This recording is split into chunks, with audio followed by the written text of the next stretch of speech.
Now, your suit's settled, and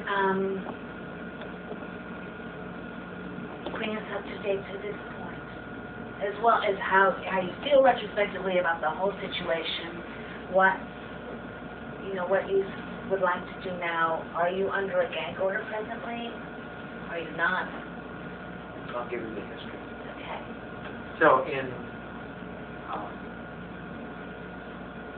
from 1984, after the Breckenridge decision, there were a series of events, operations then the organization mounted against me to compromise me, to set me up, to get me charged with false criminal charges, any number of things. The onslaught. 1984, that was during your case, or prior to your case, or after your case? They began before. In 1982, they had PIs on me.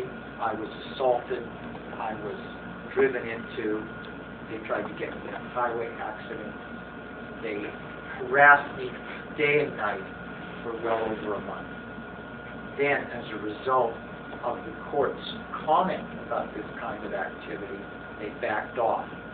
They kept up the legal onslaught, and they deposed me in any number of cases, and in my own case, and they ran operations against me.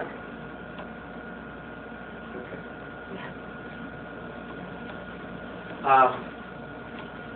But it was really after my trial in 1984 when they escalated the war. They sent around my friend Dan Sherman, and I liked Dan, and we were really close, and we hung out a lot. But the whole thing was an operation to get Dan close to me so that I could be set up.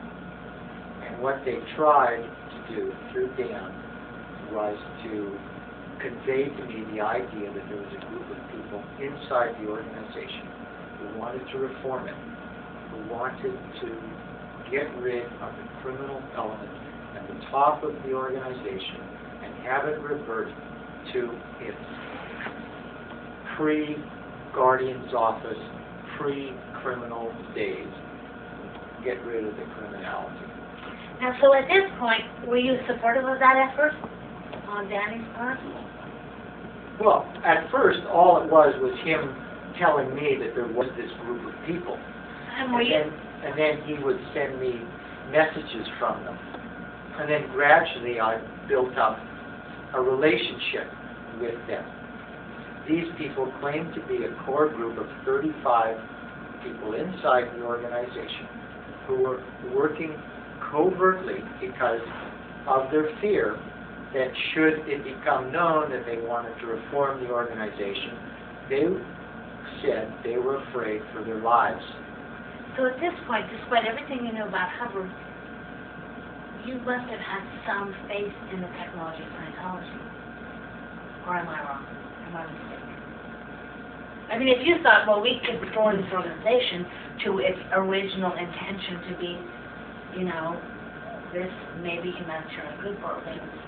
No, it's more like downstairs here, there could be any number of Catholics, Protestants, Jews, or whatever.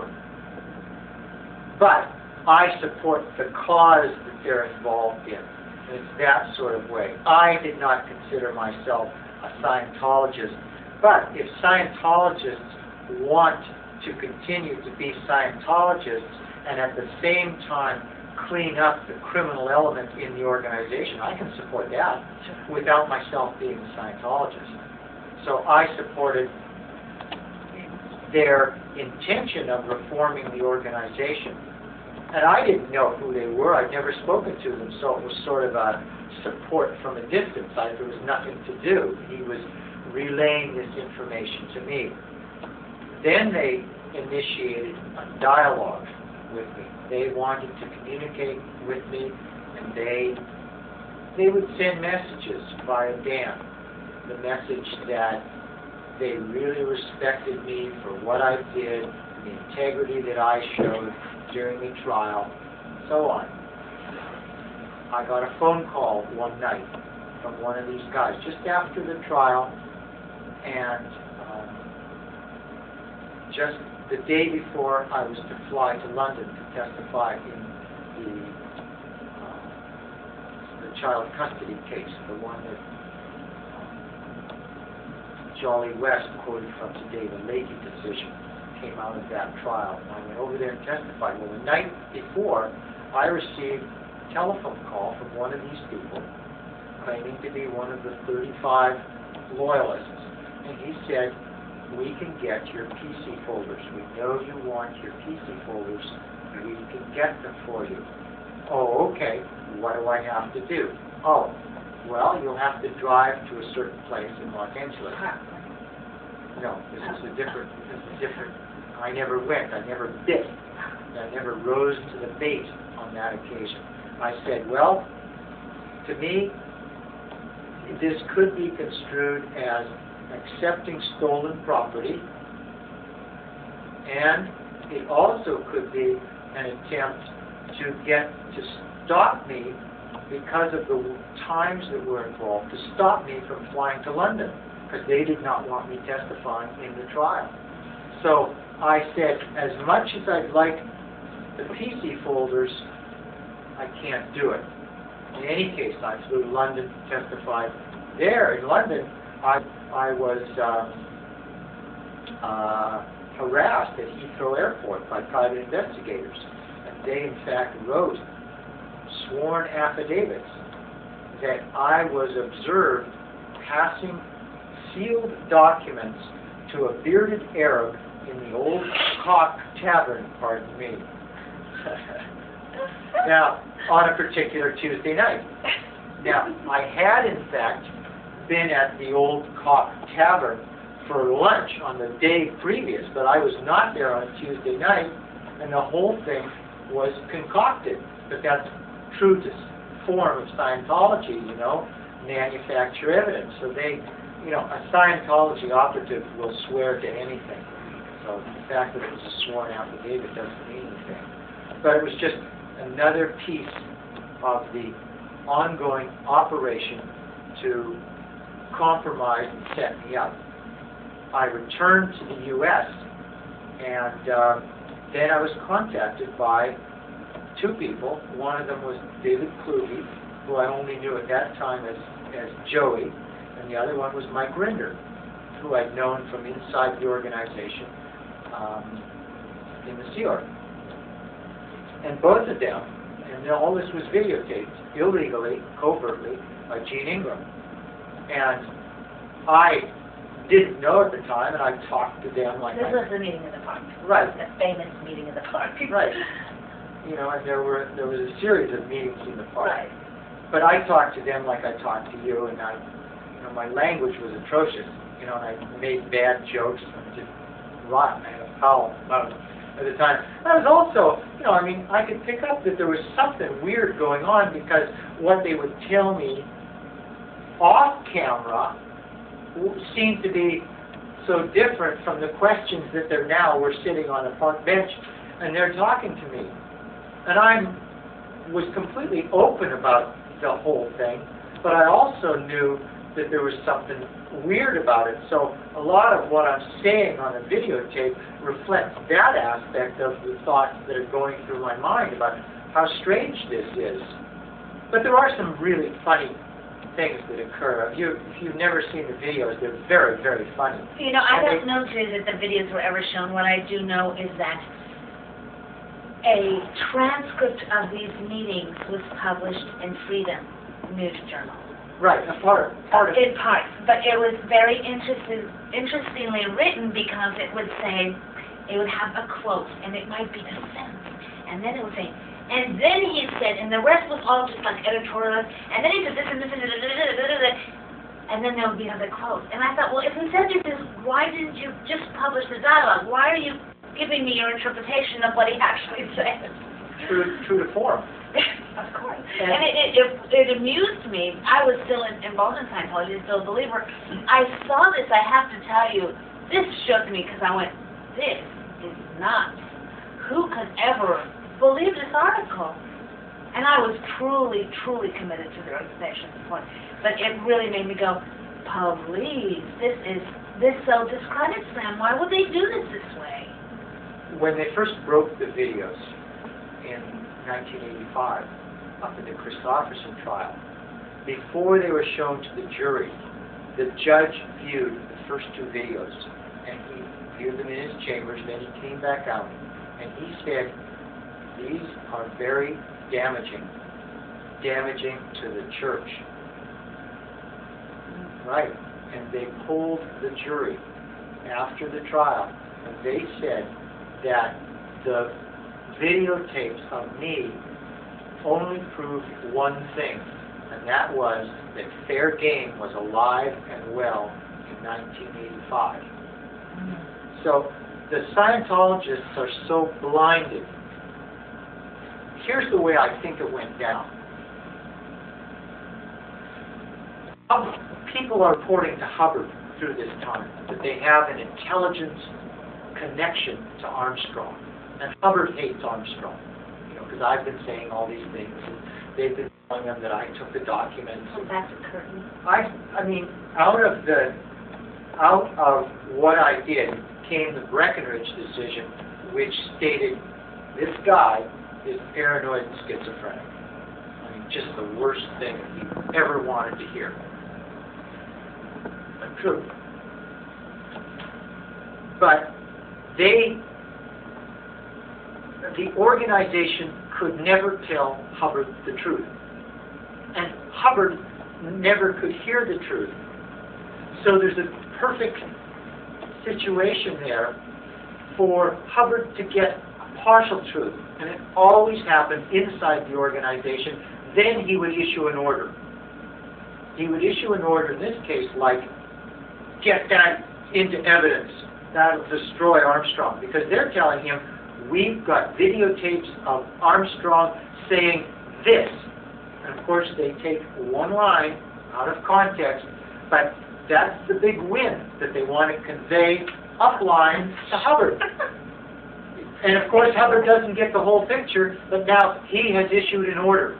And now they have to jump through the hoops to get those videotapes illegally taken. And the judge stated up in Oregon, these things are illegal.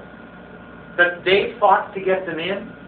And after the judge said they're damaging against the church, does anyone care? I had to go through the incredible embarrassment of my foul mouth.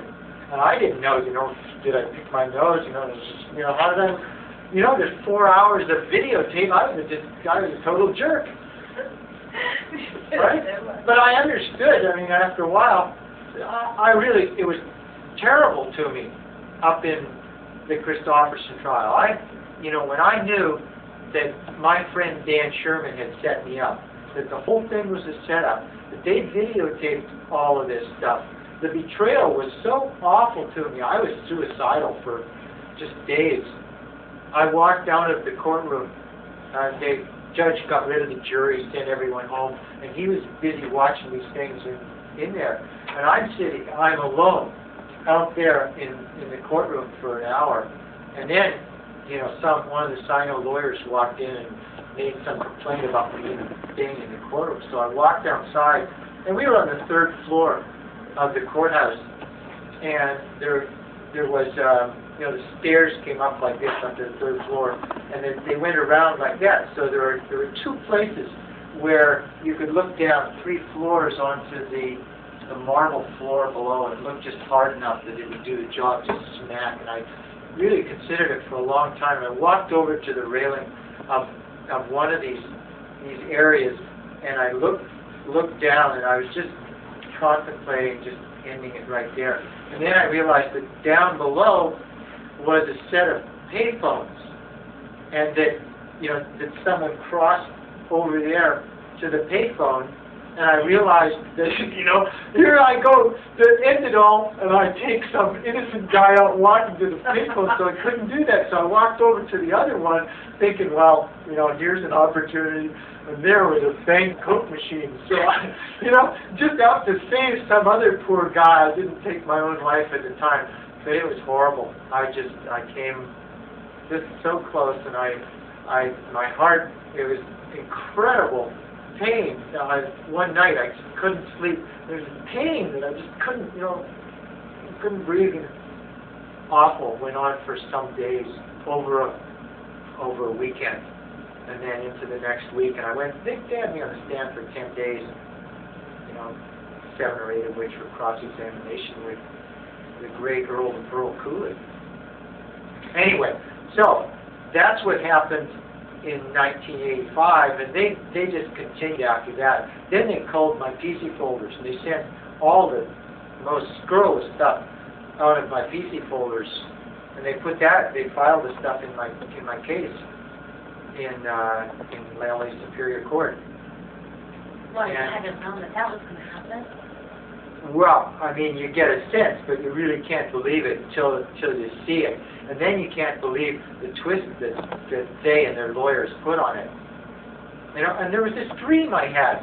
I had a dream up in Portland in '85, and I sent it. I've had very few memorable dreams in my life, and only 1 or 2 of them I've ever written down. And this one was so vivid and so memorable that I wrote it down. And I wrote it, I think, very concisely. It was some of my very best literature because it's really tight and really good. It's also really foul. The language and the concept is just grotesque. But it was a great dream. And so I sent it to Dan Sherman, just because he's my literary buddy. Ends up the Sinos get it. And they got that. And they want to put that in evidence in the Christofferson trial. That one followed me this last year. It showed up in Johannesburg in South Africa. The organization provided it to their lawyers over there to attack me with. A dream. And they twisted that the fact that I had a dream was the proof of what a perverse, distorted guy I was. Anyway, so there was a series of things. When I first arrived in Boston in September of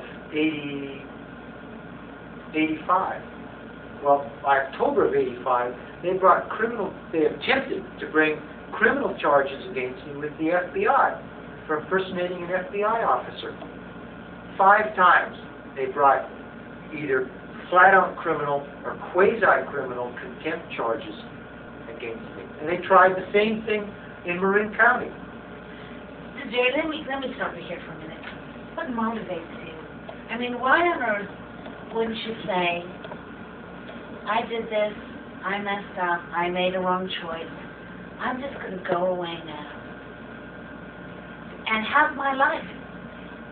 And just, I have my wife, and I have our birds, or whatever you guys had at the time. I don't remember. I see Christmas cards from your dad, so I think we had birds or cats or something. Yeah, we had birds. That little guy could talk. Mickey. Mikey. Right. Anyway, there was a period of time, in December '86, that was the time of the settlement. And we'll get back to the settlement in a minute. But I felt that I really could get on with my life, and I could do a number of other things. I began to, I'd always written, but I wrote seriously, I drew seriously, I spent a lot of time doing my things. I had my own life, and I maintained communication with my friends, who I did not disconnect as a result of the settlement. The organization may have felt that I should have or had to, or that I was contracted to, but I didn't do that. But I really had my own life, and I wasn't involved in anyone's litigation, and I didn't have to do anything about them for a period of time. But the organization couldn't quit. They couldn't let the Breckenridge decision stand. They couldn't let my image stand, whatever I represented to them, so they continued their attack. They continued in a false, what they call a dead agent attack that they put out against Ben Corden in 1987. They did it in the Russell Miller case in London in 1987. They filed 8 absolutely false, scurrilous affidavits regarding me, specific to me in that case. And this was post your settlement agreement. Post-settlement agreement. Gene Ingram provided an edited version of the videotapes, the illegal videotapes, to the London Sunday Times. Now, let me ask you something. In the settlement, did it clearly state that this was not allowed in the settlement agreement? I mean, were they thus in violation of the settlement agreement? In my opinion, yes, because the settlement agreement, unless it worked two ways, didn't work at all. But if it was only one way, then they relieved me of any duty to perform by their doing that. In other words, they cannot, if the settlement agreement is only a lopsided, one-sided settlement agreement, that's fine. I honor it, and I'm silent, and I don't do anything to violate it, then everything works fine, as long as they don't. But as soon as they, in a new, as they would say, unit of time, do something, I clearly have the constitutional right to respond and speak out. They waived the right. They had to remain silent, whether it said they had to remain silent or not. Did it say that they did? I mean, was it in one of those agreements that, okay, we're just going to vote, let bygones be bygones, and that's exactly the words in it, yes. Anyone would interpret it that way, and anyone did. But they interpreted by you saying should let that bygones be bygones and get over it, and they didn't have to. not only that, but that they have a right to say whatever they want, and I must remain silent. Even they could say that I was an axe murderer, and I must remain silent. Doesn't work.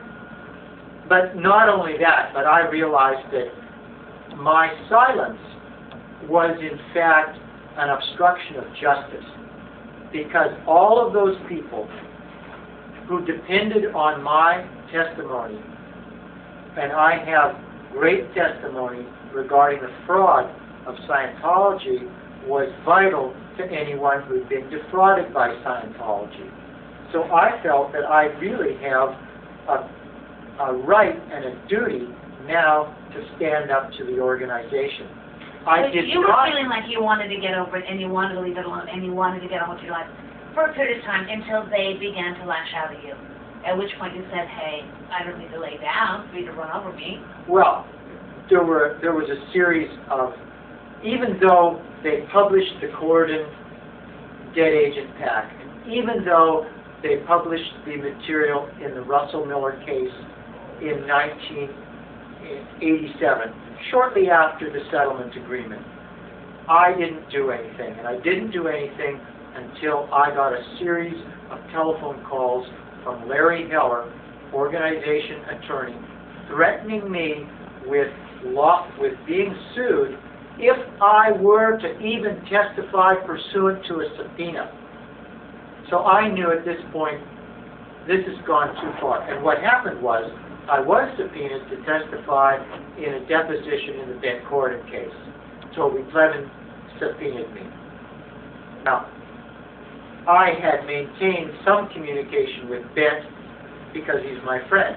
I had not assisted him in any way in his litigation because I had agreed to not do that. But I knew that if he subpoenaed me, that was senior to whatever settlement agreement existed. Another aspect of the settlement agreement that you should know was that I was told before signing it by my lawyer, Mike Flynn, that it was, quote, not worth the paper it's printed on. You do not have to obey this. It cannot be enforced. So I signed in large part because Mike Flynn said that. Now, in addition to that, Mike Flynn had told me through time, and I had grown to understand, that one, the organization had attempted to assassinate him, two, it had destroyed his marriage, and three, he had to get out of the litigation for those reasons. So I was faced with, if I don't sign, then all of these other people don't get to settle. My lawyer can't get out of the litigation. It's going to go on forever. And in addition to that, I've been told by my own lawyer, it's unenforceable, it's not worth the paper it's printed on. So sure, I'll go ahead and sign this thing, and I will even attempt to honor it, knowing that the only hope for a settlement with that organization is if they do change their spots, if they do indeed turn over a new leaf, and if they do indeed repudiate fair game. They haven't done it, hence we now are again locked in battle. Now what's your present litigation with the church about? They brought a lawsuit to attempt to enforce the settlement agreement.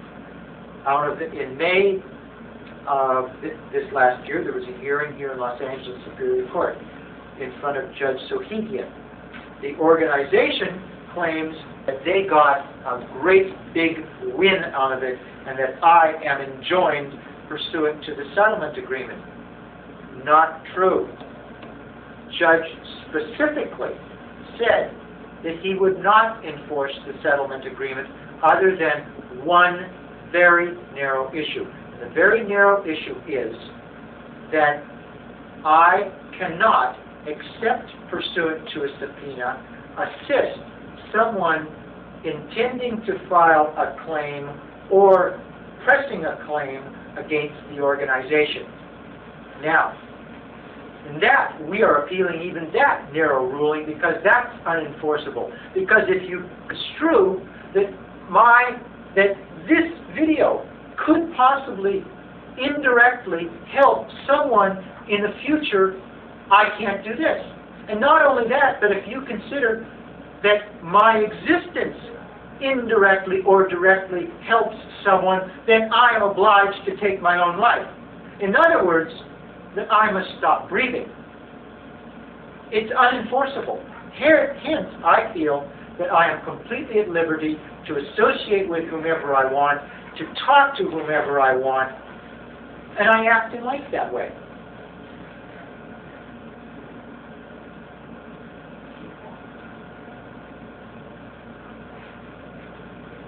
And that's in part why I'm here at this event now, why I came to the CAN conference.